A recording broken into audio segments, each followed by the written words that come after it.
ఇంత సంక్షోభకరమైన జీవితంలో, సంక్షోభకారకమైన జీవితంలో, ఇంత ఆందోళనకు అంకితమైపోయిన జీవితంలో మనం ఎలా ప్రవర్తించాలి, మనస్సును ఎలా నిగ్రహించుకోవాలి, ఎలా బయటపడాలి, ఎలా ముందు ప్రశాంతంగా ఉండాలి. జీవితంలో అదృష్టవంతుడంటే ఎవరో తెలుసా?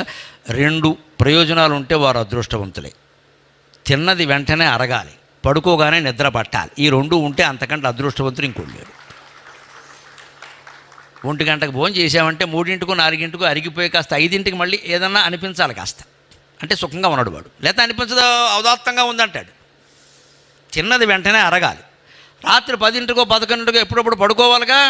ఇంకా అప్పుడు వెళ్ళి ఏమన్నా ఏదో చేద్దామన్నా ఉండరు కదా, వాళ్ళు పడుకుంటారు. అందుకని మనం పడుకోవాలి కదా. ఆ పడుకున్నప్పుడు 5 నిమిషాల్లో నిద్ర పట్టింది అనుకోండి, అంతకంటే అదృష్టవంతులు ఇంకోటి లేరు. పట్టదండి. ఓ బెళ్ళ వేసుకోవాలి, 16 బెళ్ళలు వేసుకోవాలి, పక్క వాళ్ళని లేపాలి, సోది పెట్టాలి, నానా గొడవ చేయాలి.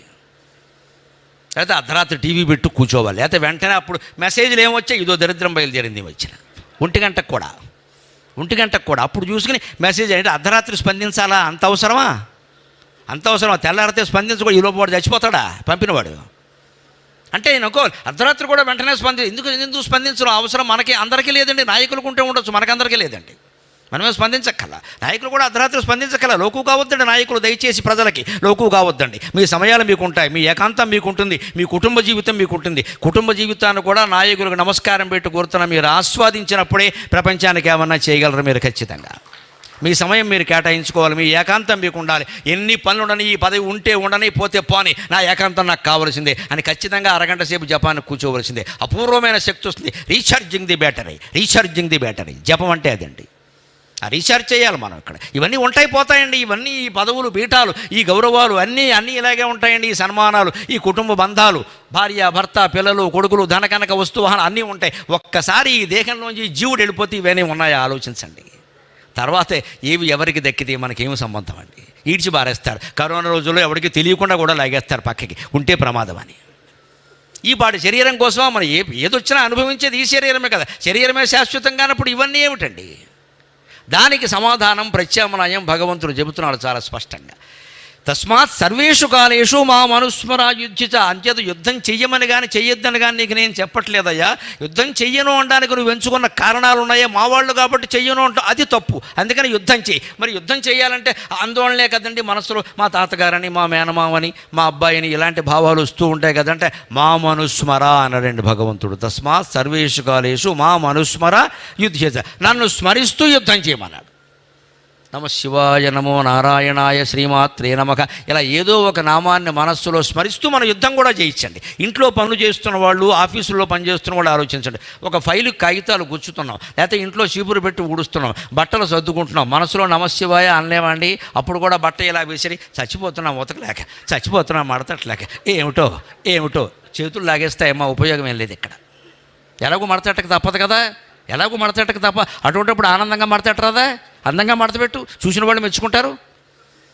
ఎలాగో ఉతక్క తప్పదు కదా బట్టలను. పోనీ ఈవేళ ఏమైనా పెద్ద చాకలి వాళ్ళలాగా పూర్వం కాలువ దగ్గరికి వెళ్ళి ఏమైనా ఉతికేస్తున్నారు? ఏం లేదు కదండి. ఆ డబ్బాలో బారేయడం, నొక్కడమే కదా. ఇంకేమైనా ఉందో చేసేది ఇక్కడ? అది కూడా టైం చూపిస్తుంది. అలారం పెట్టుకుంటే చాలు, 40 నిమిషాలకి వెళ్ళి చూసుకోవచ్చు. అక్కడ చక్కగా ఇలా అన్నం ఆరేసుకోవడం పెద్ద సమస్య. అది ఈ మధ్య అది కూడా అభ్యాసమైంది హాయిగాను. ఎందుకంటే కరోనా కారణంగా ఆవిడ పుట్టింటికి వెళ్ళింది 2 నెలలు. ఈ పనే చేసుకున్నాం మనం ఇక్కడ కూర్చుని. అంచేత కరోనా కృతజ్ఞతలు, కట్టుకున్న వాళ్ళకు కూడా కృతజ్ఞతలు. కొన్ని పనులు నేర్చుకున్నాం హాయిగా. ఇంట్లో ఉంటే చూసుకునేది కదా, మీరు ఈ పని చేయడం ఏమిటి అంటారు. అందుకని కాస్త లేకపోవడం నాకు అవకాశం దొరికింది. ఇప్పుడు హాయిగా అమ్మాయి మన బట్టలు మనం ఉతుక్కోగానే పర్వాలా, ఒక భారం తగ్గింది, ఒక ఆధారపడ్డం తగ్గింది. అంతే. దానికి ఇంకా అనుకుంటూ చుట్టుకుంటూ కూర్చుంటే ఎలాగా? చేయవలసిన పని ఎలాగో ఆఫీసు పని, ఇంట్లో పని ఏదైనా సరే తప్పనప్పుడు దాన్ని ఆనందంగానే చేద్దామండి. ఏడుస్తూ ఎన్ని చేస్తే ఏంటి? ఆఫీసులో పీఆర్సీ ఇంకా పీఆర్సీ ప్రకటించాక ఏమైనా నీ మొహం వెలుగుతుందో? అప్పుడు ఏడు ముఖమే. అది ప్రకటించాలా, ఇది ప్రకటించాలా, ఆ ఇంక్రిమెంట్ ఇవ్వాలా, ఈ ఇంక్రిమెంట్ ఇవ్వాలా, ఇవన్నీ ఇచ్చేస్తే బాగుపడిపోతుందండి. ఆలోచించండి. ఎన్నో ఇచ్చారమ్మా, ఎన్నో ప్రకటించారు, ఎన్నో ఇచ్చారు, అయినా పరిస్థితి ఏం మారలా. ఎంత జీతం, నెలకి ₹1,00,000 జీతం తీసుకునే ఉద్యోగం కూడా బల్లెలా పెట్టి కింద చేయట్టి ఏమంటావు మళ్ళీ మొదలెక్కడ. ఇదే ఈయనకి ₹10 ఇచ్చినా ఇదే ఎక్కువ అవుతుంది. ఈ వ్యవస్థను మొత్తం ఒక పార్టీ, ఒక ప్రభుత్వం సంస్కరిస్తుందండి. సాధ్యమా? మన మనస్సును మనం సంస్కరించుకోకుండా 10,000 జీతం చాలా, మనకి ₹1,00,000 జీతం కూడా చాలట్లా. అంటే ఈ వ్యవస్థ మారాలి అంటే మనిషిలో అసలైనటువంటి మార్పు రావాలి. ఆ మార్పు దీని ద్వారా వస్తుంది. మా మనుస్మరా యుద్ధత, నీకు యుద్ధంతో సహా జీవితంలో ఏ సమస్య వచ్చినా సరే పోరాడవలసి వస్తే పోరాడు, మాట్లాడవలసి వస్తే మాట్లాడు, మౌనంగా ఉండవలసి వస్తే మూసేసుకున్నట్టుగా మనస్సు కూడా మూసుకొని మౌనంగా ఉండు. మౌనం అంటే అసలు మాట రమణ మహర్షి చెబుతారు, మాట్లాడకపోవడం మౌనం కాదండి, మాట్లాడాలని అనిపించకపోవడమే నిజమైన మౌనం. మాట్లాడాలని మనస్సులో అనిపిస్తుంది, చర్చలు సాగుతున్నాయంటే మాట్లాడినట్టే. పైగా మాట్లాడితే ఒకళ్ళతోనే మాట్లాడతాం, ఎదురుగా ఇద్దరితో, అంతే కదా. మనస్సులో చర్చలను మీరు గమనించండి, 100 మందితో వాదిస్తూ ఉంటామండి. దాన్ని వేదాంత నిండమంలో శంకరాచార్య చెబుతారు, వృధాక్రియాన్ వృధావాదాన్ మనోరథాన్ త్యక్త్వైకం బ్రహ్మ విజ్ఞేయం ఇది వేదాంత నిండిమక. అనవసర పనులు మానై, అనవసరపు మాటలు మానై, అనవసరపు ఆలోచనలు కూడా మానై. మా మనుస్మరా యుధ్యచ, భగవంతుని తలుచుకో, భగవంతుని తలుచుకో. ఆశ్చర్యం ఏమిటో తెలుసా అమ్మా, కృష్ణుడు తలుచుకున్నది, అర్జునుడు తలుచుకున్నది కృష్ణుడిని కాదు, శివుణ్ణి. ఆయన ఇష్టదైవం శివుడు. అర్జునుడు శివభక్తుడు, కృష్ణ భక్తుడు కాదు. కృష్ణుడిని ఇప్పుడు ఆయన చుట్టంగానే చూశాడు, మా బావ అంతే. దేవుడు ఎవరంటే ఆయనకి శివుడు. నమ శివాయ నమ శివాయ అంటూనే ఉన్నాడు. ఆ శివుడిని తలుచుకుంటే కాపాడింది కృష్ణుడు. అంటే శివుడు కృష్ణుడు ఒకటే. దేవుళ్ళు ఎంతమంది ఉండరు, ఎక్కడ ఏ మతంలో ఉన్నాడు అంతే. ఎన్ని మతాలు, 100 మతాలు ఉండనేయండి, మనకు అనవసరం. అది దేవుడు ఒక్కడే. ఆ దేవుణ్ణి ఆరాధించడానికి మనం కల్పించుకున్న రూపాలండి. పక్కాగా చెబుతున్న పురాణాలు తెలిసిన వ్యక్తిగా ఉపాసకానాం కార్యార్థం బ్రహ్మణో రూపకల్పన. మనం ఆరాధన చేయాలి, ఓ పువ్వు పెట్టాలంటే అక్కడ విగ్రహం ఉండాలా, వద్దు ఎక్కడ పెడతావు? ఆకాశంలో పువ్వు పెడతావా? ఓ దండ ఇవ్వాలి, ఓ హారతి ఇవ్వాలి, ఓ దీపం పెట్టాలి, ఏదో చెయ్యాలని మనకు అనిపిస్తుంది మనసుకి. ఎందుకంటే మనకు అవన్నీ జరుగుతాయి కదా. ఎవరింటికైనా పెడితే మనకి చేతులు కొడుకుందుకు, కాళ్ళు కొడుకుందుకు నీళ్ళు ఇస్తారు. పాదయో పాద్యం సమర్పయామి, చేతులు కొడుకుందుకు నీళ్ళు ఇస్తారు. హస్తయో అర్ఘ్యం సమర్పయామి, భోజనం పెడతారు. నైవేద్యం సమర్పయామి, తాంబూలం ఇస్తారు, తాంబూలం సమర్పయామి, సింహాసనం సమర్పయామి, పెద్ద సోఫా మనం కూర్చోలేనంత ఐరావతం పెడతారు, అక్కడ కూర్చుంటామా లేదా? ఇవే దేవుడికి కూడా చేస్తున్నాం, గమనించండి. మనుషులుగా మనకు జరుగుతున్న మర్యాదలన్నీ మానవ రూపంలో దేవుడికి చెయ్యాలి అని మన మనస్సులో ఉండే తీవ్రమైన కాంక్ష కారణంగా మన ఋషులు మనకి పవిత్రమైన విగ్రహారాధన వ్యవస్థను అనుగ్రహించారు. దేవాలయ వ్యవస్థ అంత గొప్ప. నువ్వు చేసుకుంటున్న గది చూసుకో, చేసుకుంటూ పోవడం కాదు, చేసుకుంటూ చూసుకో, ఏం జరుగుతుందో చూసుకో. ఆ విగ్రహానికి చేస్తేనే ఎంత ఆనందం కలుగుతుంది. నిజమైన విష్ణువుకి సేవ చేయగలిగితే ఎంత ఆనందం కలుగుతుందండి. మరి ఆ విష్ణువు మనకు ఎలా దొరకాలండి? అంతర్గతంగా సదా జనానాం హృదయే సన్నివిష్ట. నీ హృదయంలోనే ఉన్నాడయా. మరి నాకు ఎందుకు కనపడడం లేదండి? ఈ పైన పెంచుకున్న మమకార బంధాలన్నీ ఉన్నాయే, నా భార్య, నా భర్త, నా పిల్లలు, మా అమ్మ, మా నాన్న, మా కుటుంబం, ఈ మధ్యన ఇంకా మా కులం, మా పార్టీ సహా సమస్తం వదులుకుంటేనే గుండెల్లో ఉండే భగవంతుడు కనపడతాడు ఖచ్చితంగా. ఈ రాజకీయాలు సహా, అంతర్గత రాజకీయాలు సహా సమస్తం వదిలిపోవాలి. రాజకీయం అసెంబ్లీలో ఉండదండి, అంతఃపురంలో కూడా రాజకీయం ఉంటుంది. ఇక్కడదే అక్కడికి వెళుతుంది. మన వ్యక్తిగత ప్రవర్తనే మన రాజకీయ రంగంలో ప్రభావితం అవుతుంది ఖచ్చితంగా. ఇది అక్కడ ప్రతిఫలితం అవుతుంది. ఇక్కడ బాగుంటే అక్కడ బాగుంటామండి. రాజకీయం అనగానే కలుషితం అనక్కల్లా. వ్యక్తులు బాగుంటే రాజకీయం కూడా బాగుంటుంది. అది బాగుండాలంటే ముందు వ్యక్తిలో మార్పు రావాలి, వ్యక్తి సంస్కరింపబడాలి. దానికి భగవద్గీత మార్గం ఇప్పుడు తలరాత మారుతుందా లేదా? ఖచ్చితంగా. అందుకే మా మనుస్మరా యుధ్యచ అన్నాడు. అర్జునుడు ఏం చేశాడు? నమ శివాయ అనుకుంటూనే ఎవరు ఎటువంటి బాణాలు వేస్తున్నాడు, ఇలా వేసుకుంటూనే వెళ్ళాడు. భీష్ముడిని చంపడం ఎవరి వల్ల అయిందండి? అర్జునుడి వల్ల అయిందా? కృష్ణుడు ఉపాయం చెప్పబట్టి అయింది. ద్రోణాచార్యుని చంపడం ఎవరి వల్ల అయిందండి? అర్జునుడి వల్ల అయిందా? కృష్ణుడు ఉపాయం చెప్పబట్టి అయింది. కర్ణుణ్ణి కూడా రథం కృంగిపోతే రథచక్రాల పైకి లాక్కుంటూ ఉంటే చంపడానికి యుద్ధనీతి ప్రకారం అర్జునుడు ఆలోచిస్తూ ఉంటే కృష్ణుడు కావాలని మోకాల మీద ఒక గిల్లాడు. వేసేయి చూస్తాం ఏమిటన్నాడు. బావా ఇది ధర్మం కాదు కదా అంటే, ద్రౌపది నన్న మాటలన్నీ ఆ పద్యం మళ్ళీ ఇక్కడ వాట్సాప్లో మెసేజ్ వెంటనే పంపించి వినిపించి వేసేయించాడు. దట్ ఈజ్ కృష్ణ పరమాత్మ. ఎందుకు ఇలా చేశారండి? రామావతారంలో ఇలా చేయలేదు, గమనించండి. రావణాసురుణ్ణి కానీ, శత్రుపక్షంలో కుంభకర్ణుణ్ణి కానీ, ఇంద్రజిత్తుని కానీ ఎవరిని వేరే మార్గాల్లో చంపలేదంటే పద్ధతిగానే చంపారండి. చెప్పారు. విభీషణుడు ఏదో చెప్పాడు, అమృత భాండం ఉంది, ఇవన్నీ మనం పెట్టుకున్న కల్పనలండి. వాల్మీకి రామాయణంలో ఎక్కడా లేవు. ఒకే ఒక్క బాణంతో రాముడు రావణాసురుని చంపాడు. అది కూడా దివ్యాస్త్రం కాదు, బ్రహ్మాస్త్రం కాదు, మామూలు బాణం. రాముడు అంటే అంతే, మామూలు బాణంతో చంపాడు. రామాయణం చదువుకోండి, మనం పైకి మాటలన్నీ వింటూ ఉంటాం. అక్కడ ఏమీ లేదు, అమృత బాణం లేదు, వాళ్ళ కాళ్ళు లేదు, వచనపురం లేదు, విభీషణుడు చెప్పను లేదు. రావణుడు అంత గొప్ప వీరుడేం కాదు, రాముడు చంపలేనంత వీరుడు కాదు, కష్టమైతే కావచ్చు అని చంపాడు. రామాయణంలో ఏ రకమైన అధర్మానికి యుద్ధంలో పాల్పడినటువంటి రాముడు, అదే రాముడు కృష్ణుడుగా పుట్టి వేసేయి, నీకు తెలియదు వేసేయి, నేను చెబుతున్నాను, దగ్గరుండి వేసేయించాడండి ఈ నీళ్ళు బంగారంగాను. ప్రతిదీ విమర్శే అక్కడ. ఇప్పటికే మాకు సమాధానాలు చెప్పడం కష్టమే. కానీ ఆ భీష్ముణ్ణి, ఆ ద్రోణుణ్ణి, ఆ కర్ణుణ్ణి, ఆ దుర్యోధనుణ్ణి అలా చంపకపోతే ఇప్పుడు త్యాగరాజ గాన సభలో వాళ్ళు నలుగురే ముందు ఉండేవాళ్ళు ఇక్కడ కూర్చొని. వాళ్ళు పోరావు, ఏం చేయమంట? ఉపాయం ఉండాలి కదా. వ్యూహం అంటారు దీన్ని. ఇప్పుడు ధర్మం గెలవడం కోసం నువ్వు వ్యూహం అనుసరించినా తప్పు లేదు. రాజకీయాల్లో కూడా వ్యూహాలు ఉండవలసిందే, కానీ ధర్మం గెలవడం కోసం, వ్యక్తి గెలవడం కోసం కాదు, ధర్మం కోసం వ్యూహం. ఎందుకంటే ఒక పెద్ద మనిషిని పార్టీలోకి లాగితే కానీ పార్టీ గెలిచే అవకాశాలు ఉండవండి. నేను అన్నీ స్పష్టంగానే మాట్లాడతాను, మొహమాటం వెళ్ళా.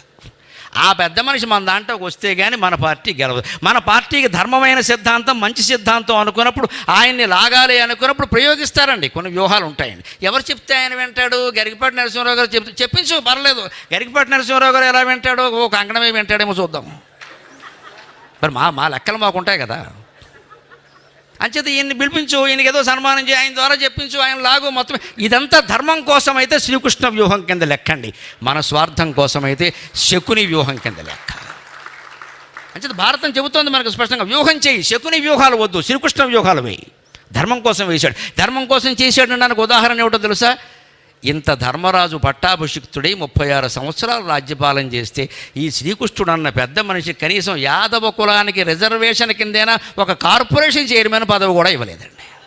మంత్రి పదవి లేదు, ముఖ్యమంత్రి పదవి లేదు, ఏమీ లేదు, కార్పొరేషన్ చైర్మన్ పదవి కూడా ఇవ్వలేదు.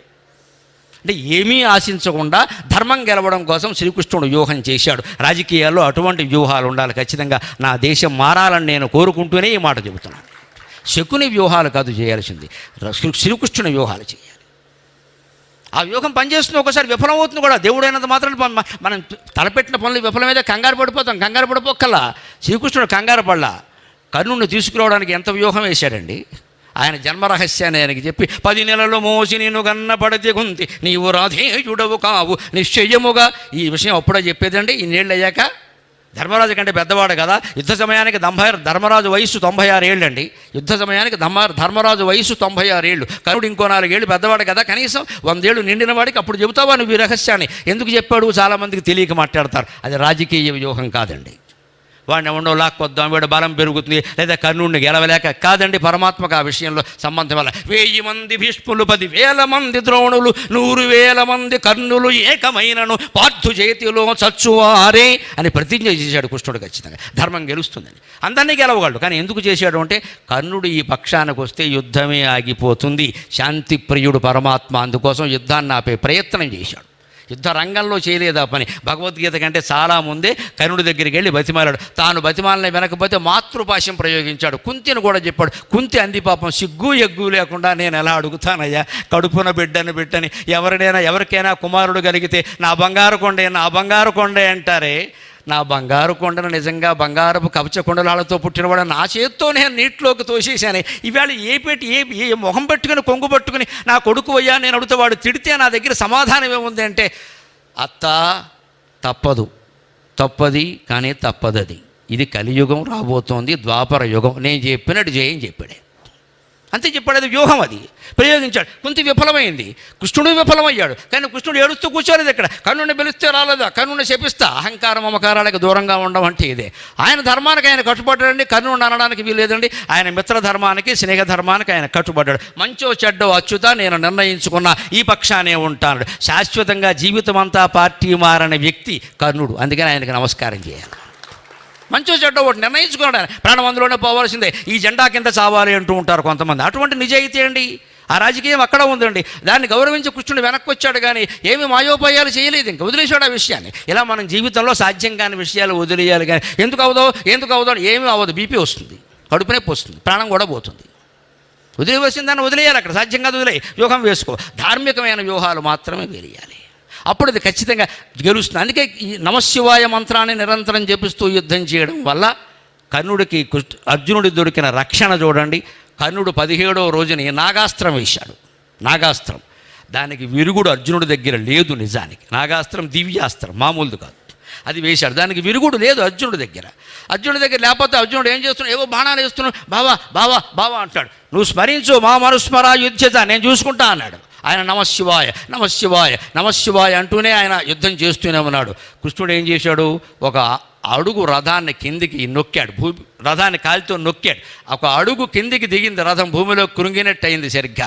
వెంటనే కర్ణుడు గురిపెట్టిన బాణం, కంఠానికి తగలాల్సిన బాణం రథం కిందికి కృంగడం వల్ల కిరీటానికి తగిలింది. కిరీటం కింద పడిపోయింది. పాపం క్షత్రియపుత్రుడు కదా, ఇగో ఇమేజీ పెద్ద గౌరవం కదా, మరి ఎందుకు బాబా కిరీటం పోయింది, కిరీటం పోయింది. వెర్రి మొహమా, కిరీటం పోతే డ్రామా కంపెనీ వాడు అడితే ఇత్తడి కిరీటం ఇస్తాడు, పెట్టుకో, ప్రాణం మిగిలింది, సంతోషించు. కిరీటం పోయిందంటే డ్రామా కంపెనీ దగ్గర బోరు ఉంటాయి, ఇంతంత బరువైన కిరీటాలు ఉంటాయి, పెట్టుకో, తల మిగిలింది, సంతోషించు. ఇప్పుడు చేయుద్దాం అన్నాడు, ఇప్పుడు చేయుద్దాం అన్నాడు.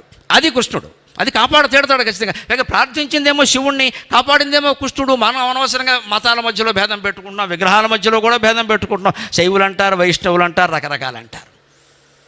అన్ని రకాలు పెట్టారండి, అన్ని రకాల నిప్పు పెట్టారు రాజేశారు. మనం పెట్టుకుంటున్నాం అనవసరంగా. భగవంతుడిగా భేదబుద్ధి లేదు, కాపాడా లేదా? ఖచ్చితంగా ఆయన కింద అడుక్కి రథం తొక్కకపోతే అర్జునుడి ప్రాణం ఏమై ఉండేది అలాగా. అంచేత మనకు కూడా జీవితంలో ఆపదలు మనం తట్టుకోలేనివి సంభవించినప్పుడు, మన చేతుల్లో ఏమీ లేదనే విషయం మనకు అర్థమైనప్పుడు చేయవలసింది ఈ భగవత్ ప్రార్థన.